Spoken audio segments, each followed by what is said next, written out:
29 de setembro de 2020, são 7 horas e 38 minutos. É a aula 1 sobre distribuição das competências. Pessoal, sobre o tema federação, tá? Que, na verdade, hoje a gente vai continuar tratando, né, do tema, só que hoje eu não vou falar mais da estrutura, e sim vou falar da distribuição das competências, né? Como é que a Constituição Federal distribuiu as competências entre as pessoas políticas, né? Então, é distribuição das competências pela Constituição, certo? Faltou falar uma coisinha para vocês a respeito da estrutura da Federação Brasileira, que é a seguinte pergunta. Pessoal, vocês acham que a Federação Brasileira, os municípios participam da federação? Uhum. Então, vejam só, nós fomos lá nos Estados Unidos, né, que é a origem do nosso modelo federal.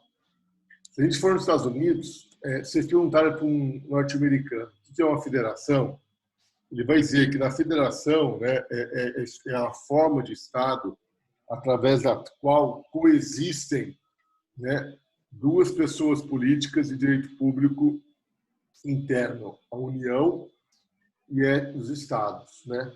A União exercendo suas atribuições em todo o território e os Estados com os poderes regionais. Então, a divisão de competência entre União e Estados é feita pela Constituição. Então, no Estado Federal, nós teríamos a coexistência da União e dos Estados, teríamos a distribuição das competências entre esses dois entes feita pela Constituição, ou seja, uma distribuição de competência constitucional, ok? E teríamos uma coisa importante, que os Estados eles participam das tomadas de decisões da União, ok? E isso lá nos Estados Unidos é muito caro para eles. Se perguntar para eles, eles vão falar, não, os Estados participam das tomadas de decisões da União. Tanto é que os Estados possuem representantes no Poder Legislativo da União, que são senadores. Aqui no Brasil, como eu tenho repetido para vocês, né, além da União e dos Estados, nós temos mais as duas figuras, o Distrito Federal e o município. Tudo bem que o Distrito Federal é equiparado a um Estado, né? Agora, a pergunta que faz é o seguinte, os municípios participam da federação? Que os municípios são pessoas políticas de direito público interno dotadas de autonomia constitucional, isso ninguém nega. Agora, aí dizer que eles são entes federados, tá, como está aqui nesse slide para vocês, aí muda um pouco o conceito de federação. Por quê? Porque não existe uma Câmara onde os municípios têm representação nas tomadas de decisões da União. Percebe? O Poder Legislativo da União é composto pelos representantes do povo, que é a Câmara dos Deputados, e pelo Senado Federal, que regimenta os representantes dos estados. Mas eu não tenho uma Câmara com os representantes dos municípios. Então, como eu não tenho uma Câmara com os representantes dos municípios, então, presta atenção, se você aceitar que no Brasil os municípios são entes federados, então, no seu conceito de federação, não pode ter o critério de que os entes federados devem ter poder de decisão nas tomadas da União, porque não há uma Câmara Federal que represente os municípios. Não sei se me faço entender. Estão entendendo o que eu estou falando? Então, preste atenção. Para a doutrina tradicional, os municípios, apesar de serem pessoas políticas dotadas de autonomia constitucional, eles não podem ser considerados entes federados. Por quê? Porque os municípios não possuem representação no Congresso Nacional e não possuem poder judiciário. E federação é uma união de estados.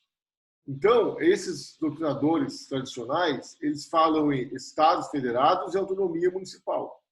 Então, vejam só, Para a doutrina tradicional, federação é uma união de estados. E nessa união de estados, os estados têm que participar das tomadas de decisões da União. Ok? Como aqui no Brasil, além da União e dos estados, nós temos também os municípios, como pessoas políticas de autonomia constitucional, para a doutrina tradicional, apesar dos municípios terem essa autonomia constitucional, eles não podem ser considerados entes federados, porque os municípios não possuem representação nas tomadas de decisões dos poderes da União. Ok? Esse é o entendimento. Deixa eu ligar a luz aqui.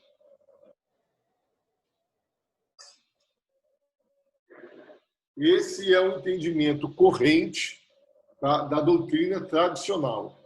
Então, a doutrina tradicional vai olhar para a federação brasileira e vai falar assim, olha, os municípios, apesar de serem pessoas políticas dotadas de autonomia constitucional, não podem ser considerados entes federados. Uma, porque a federação é a união de estados. Dois, porque os municípios não possuem representação nas tomadas de decisões da União. E três, porque os municípios não têm poder judiciário. Então, geralmente, esses são os três argumentos que a doutrina tradicional utiliza para negar aos municípios a qualidade de entes federados. E dentro dessa doutrina, eu vou dizer o José Afonso da Silva, ok? Que é um dos doutrinadores mais tradicionais aí, ok? O Oswaldo Aranha Bandeira de Mello também, que eu pedi para vocês lerem, eles têm essa teoria. Agora, à luz do que diz o artigo 1º e o artigo 18 da Constituição Federal, a nova doutrina constitucional brasileira, né, essa nova geração, aí pode vir Pedro Lenza, Luiz Flávio Martins, Alexandre Moraes, ok? Essa nova geração de constitucionalistas do Brasil, formados a partir da Constituição de 88, eles já admitem os municípios como ente federado, ok? Eles falam que a federação no Brasil é diferente dos Estados Unidos.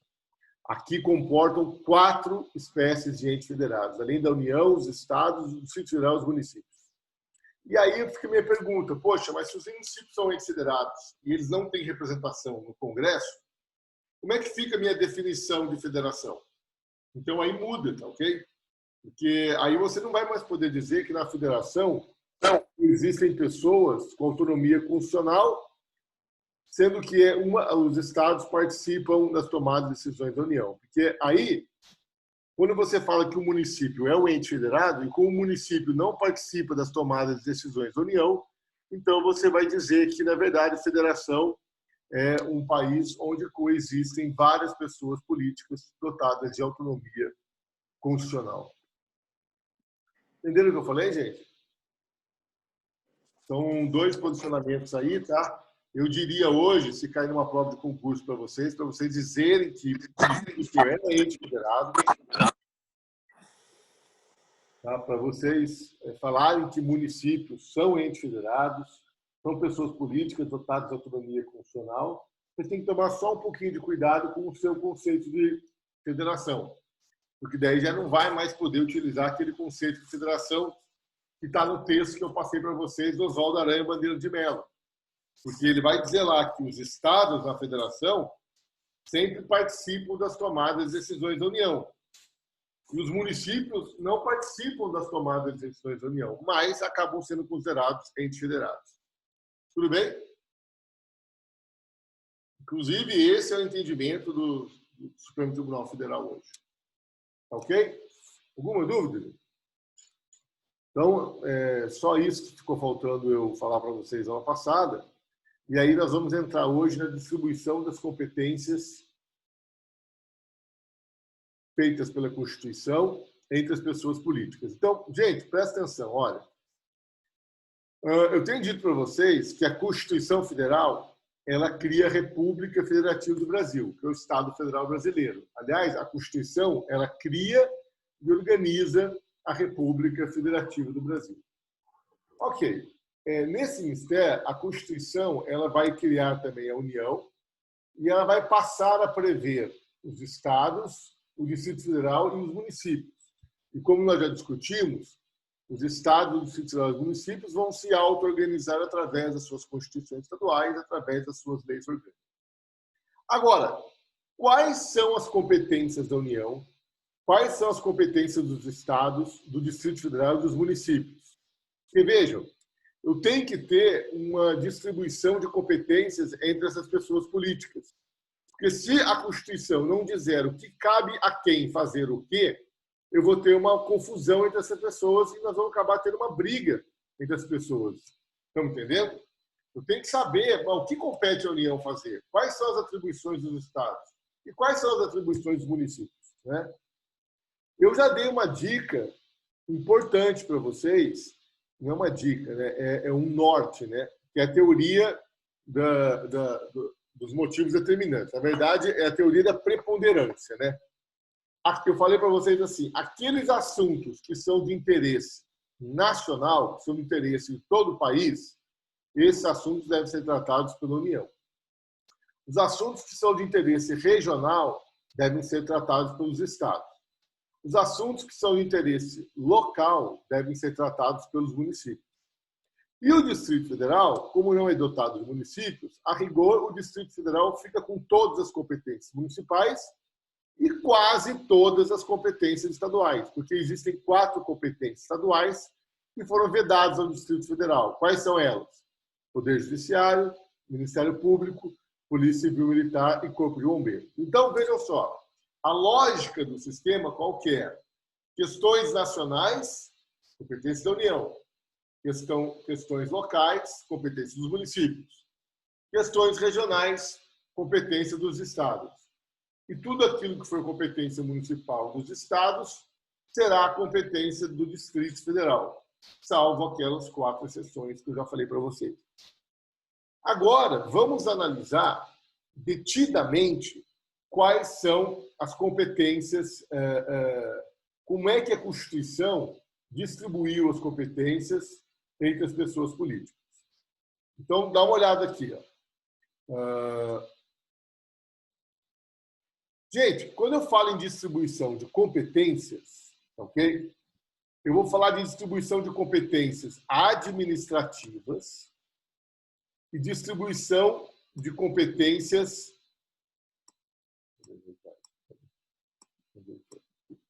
legislativas, tá ok? E eu coloquei aqui competências tributárias, tá ok? Competências tributárias nós vamos ver lá no 7º semestre, quando nós vamos tratar de direito tributário. O que seriam competências administrativas? Seriam competências do Poder Executivo. Seriam competências que a Constituição outorga à pessoa política para ela fazer algo, para realizar algo, para tomar a ação e fazer alguma coisa. Essa é a competência administrativa. E a competência legislativa é a competência para criar leis, tá ok? É a competência para criar leis, e dentro da competência legislativa é muito importante eu saber quais leis podem ser criadas por quais pessoas políticas. Ou melhor dizendo, sobre quais matérias as leis podem ser criadas. Essa que é a grande questão aqui da competência legislativa.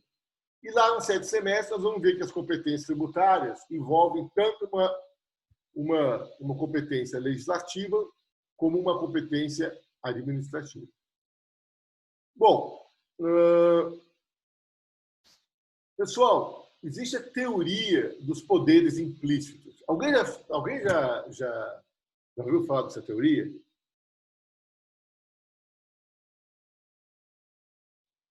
Alguém já ouviu falar da teoria dos poderes implícitos? Não? Então, olha só. Eu não ouvi falar disso, mas eu tenho uma ideia do que pode ser. Que ideia você tem, Leonardo? Eu acredito que acaba tendo a ver com função típica e atípica. Sim. Na verdade, é assim, ó. Está aqui na tela para vocês. Ó. Esse aqui é o conceito do ministro Celso de Mello, tá? Que vai se aposentar agora. E ele, nesse mandato de segurança aí, ele deu o seguinte conceito. Olha só. A outorga de competência expressa a determinado órgão estatal importa em deferimento implícito a esse mesmo órgão dos meios necessários à integral realização dos fins que lhe foram atribuídos. Então, a teoria dos poderes implícitos é o seguinte: se eu outorgo a um órgão uma competência expressa, eu falo, olha, esse órgão vai cuidar disso, implicitamente eu também delego a esse órgão todos os meios necessários para a integral realização dos fins que lhe foram atribuídos.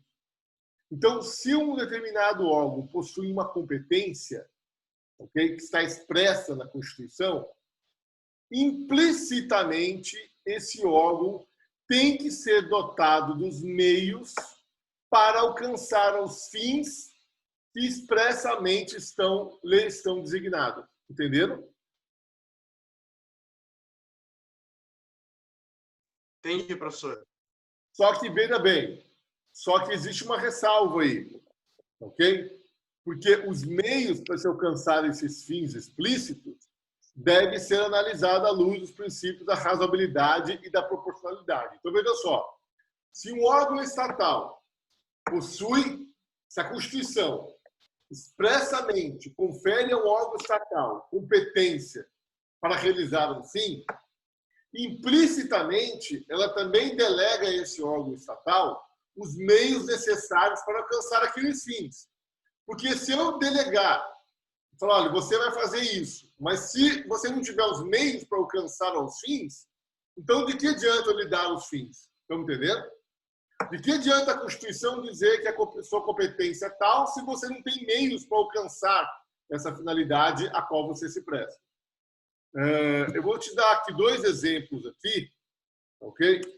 Para ficar mais clara a situação para vocês. Gente, o Ministério Público, ele pode investigar? Não. Pode, professor. Qual que é o papel, em direito penal, qual que é o papel do Ministério Público? Ele é o titular da ação penal pública incondicionada. O que é isso? Quando existem indícios de que uma pessoa cometeu um crime, quem tem atribuição constitucional para denunciar essa pessoa junto ao Poder Judiciário, para que ela responda ao processo criminal, é o Ministério Público. Tudo bem com vocês? Sim. Tá? Então, olha só. Eu li no jornal ontem que o restaurante foi assaltado lá no Quiririm. 2 caras entraram com mão armada e assaltaram o restaurante.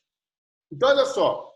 Quem é que vai fazer investigação criminal? Quem é que vai investigar para tentar descobrir quem é que fez aquele roubo?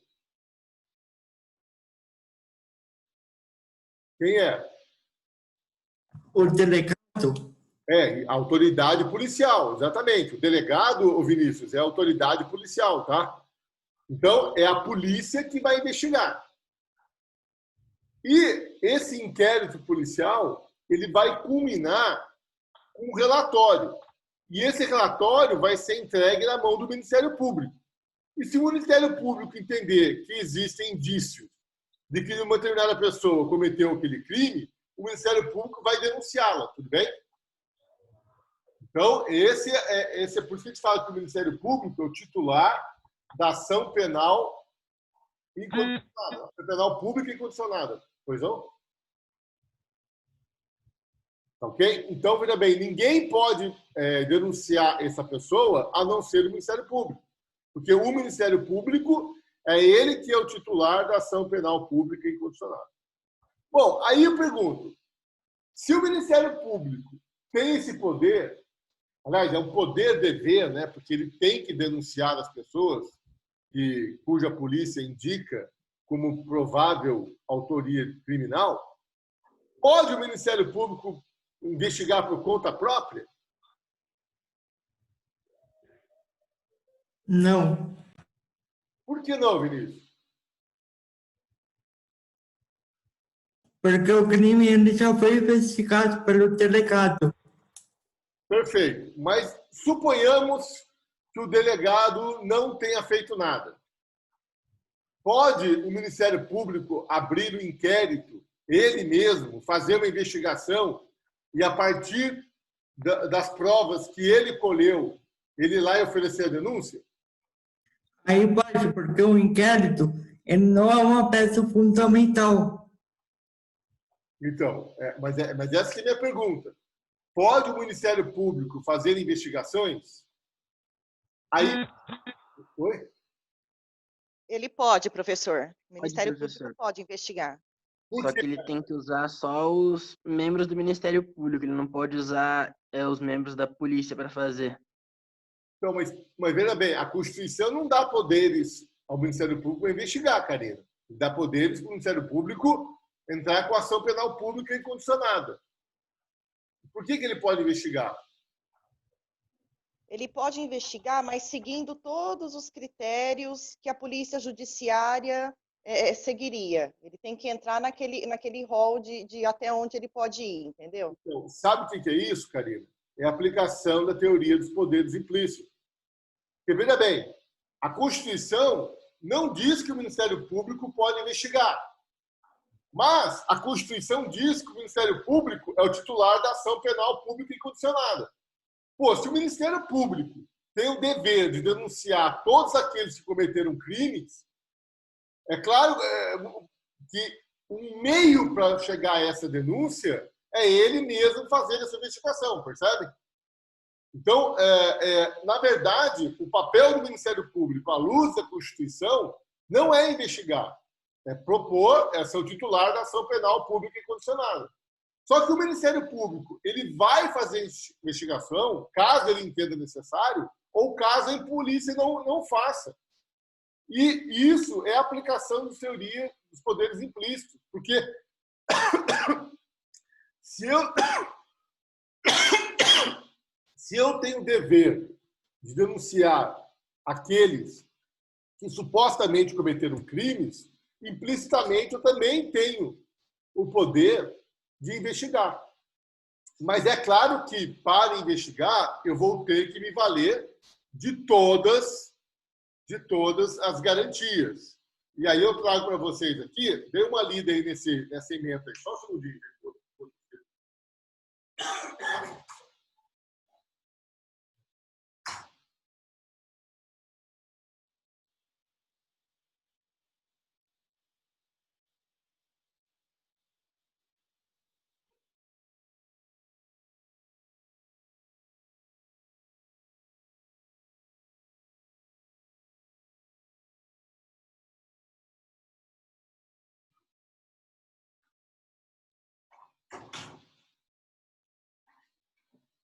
Então, gente, dá uma olhada aqui, ó. O Ministério Público, tá? Esse é um recurso extraordinário que fixou uma tese em sede de repercussão geral. Ou seja, é uma tese que tem que ser respeitada por todos, tá, ok? O Ministério Público dispõe de competência para promover, por autoridade própria e por prazo razoável, investigações de natureza penal, desde que respeitados os direitos e garantias que assistem a qualquer indiciado ou a qualquer pessoa sob investigação do Estado, observadas sempre por seus agentes as hipóteses de reserva constitucional de jurisdição e também as prerrogativas profissionais de que se acham investidos em nosso país os advogados, sem prejuízo da possibilidade, sempre presente no Estado Democrático de Direito, do permanente controle jurisdicional dos atos, necessariamente documentados, praticados pelos membros dessa instituição. Então, veja que o Supremo Tribunal Federal, nesse tema com repercussão geral, ele acabou fixando a tese de que o Ministério Público, se ele quiser, ele pode sim investigar. Porque o Supremo entendeu o seguinte, que o fim do Ministério Público é punir, né, é denunciar à justiça aqueles que se suspeita que feriram a lei. Então, se o fim do Ministério Público é esse, eu não posso negar a ele um meio para chegar a isso, que é fazer uma investigação. É claro que, via de regra, a competência para fazer investigação criminal é da polícia judiciária. como bem disse a Karina, e não do Ministério Público. Mas nada impede que o Ministério Público abra inquéritos civis públicos e ele mesmo faça a investigação e depois, a partir das provas que ele colheu nessa investigação, ele vai lá e denuncia uma pessoa, tudo bem? Só que esse inquérito civil público tem que respeitar todos os direitos constitucionais do cidadão, tudo bem? Então, o cidadão tem que ter acesso à sua investigação, o advogado do cidadão também, ele tem direito de ficar calado, e etc, etc. Alguma dúvida, gente? Entenderam o que é a teoria dos poderes implícitos? Então, na verdade, a teoria dos poderes implícitos, né, ela vai dizer que se um órgão estatal possui uma finalidade, ela também possui todos os meios para alcançar a finalidade. Outro exemplo é o Tribunal de Contas da União. O Tribunal de Contas da União é o órgão auxiliar do Poder Legislativo que visa o quê? Auxiliar o Poder Legislativo na prestação de contas do Poder Executivo. No artigo 70, 71 da Constituição, existem todas as competências do Tribunal de Contas. E são inúmeras competências que visa fiscalizar a atividade financeira do Estado. Daí vem a pergunta, pode o Tribunal de Contas adotar medidas cautelares? O que é adotar medidas cautelares? É tomar medidas para preservar o erário público? O Supremo também entendeu que sim, porque esse é um meio para alcançar o fim ao qual se destina o Tribunal de Contas. Tudo bem? Alguma dúvida, gente? Beleza. Então, eu tenho esse quadrinho aqui, ó, que é um quadro bem elucidativo, tá ok? Que é o quadro da distribuição constitucional das competências entre as pessoas políticas. Então, primeiro, gente, eu tenho competências enumeradas. Uma competência enumerada é sempre que a Constituição olha para uma pessoa política e fala, compete a você fazer isso. Então, a Constituição olha para o município e fala, município, compete a você instituir o ISS. É uma competência enumerada. Compete aos estados instituírem o ICMS e compete à União instituir o imposto de renda. Então, eu dei 3 exemplos aqui de competências tributárias para vocês, né? Que são competências legislativas e administrativas tributárias, que a Constituição ela vira e fala, olha, União, a você compete instituir o imposto de renda, aos estados o ICMS e aos municípios o ISS.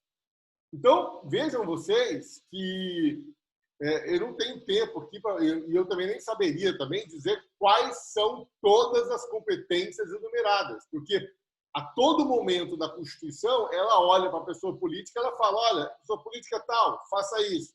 Olha, pessoa política tal, faça aquilo. Então, isso que nós chamamos de competências enumeradas são exatamente as competências que a Constituição indica a pessoa política e fala, essa pessoa política vai tratar desse assunto. Tudo bem para vocês? E uma outra coisa que eu vou falar para vocês. Eu não vou mais falar de Distrito Federal, tá? Porque, veja bem, tudo aquilo que for de competência dos municípios também será de competência do Distrito Federal. E tudo aquilo que for de competência dos estados, salvo aquelas 4 exceções, também são de competência do Distrito Federal. Então, a Constituição ela não precisa dizer compete aos estados ou ao Distrito Federal. Não, ela fala compete aos estados. Se a Constituição disser que compete aos estados, implicitamente compete ao Distrito Federal. Claro, salvo as 4 exceções que nós já vimos lá, que é criar e manter o Poder Judiciário, o Ministério Público, Polícia Civil Militar, Corpo de Bombeiros. Da mesma sorte, quando a Constituição aponta aos municípios e fala compete aos municípios fazer isso, automaticamente nós já sabemos que também compete ao Distrito Federal fazer aquilo. Porque o Distrito Federal não possui municípios, então o Distrito Federal atrai para si todas as competências municipais e todas as competências estaduais. Tudo bem? Sim ou não, gente? Alguma dúvida?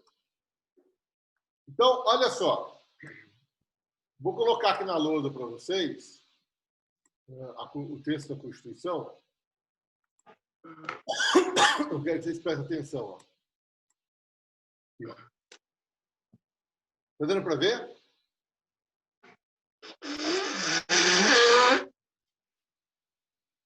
Jesus.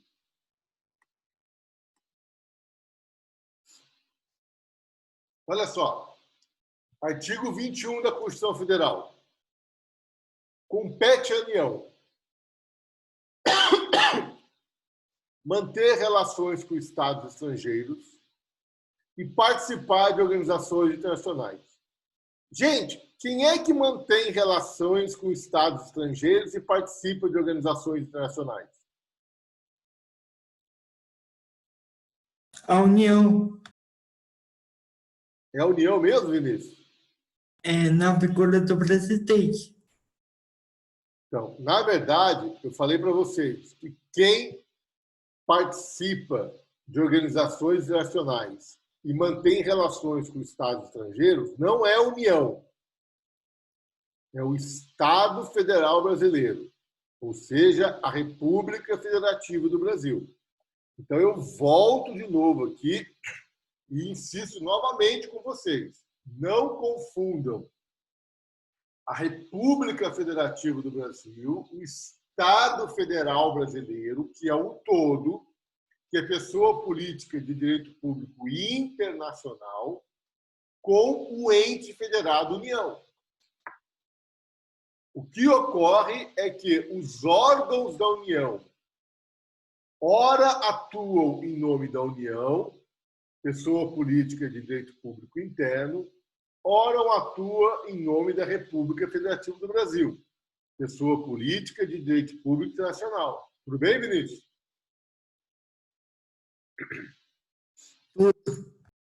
Então, não confundam isso, hein? Então, veja bem, no artigo 21, quando a Constituição fala compete à União manter relações com estados estrangeiros, na verdade, compete aos órgãos da União, em nome da República Federativa do Brasil, manter relações com o Estado estrangeiro. E quem mantém relação com o Estado estrangeiro é a República Federativa do Brasil e não a União. Tudo bem?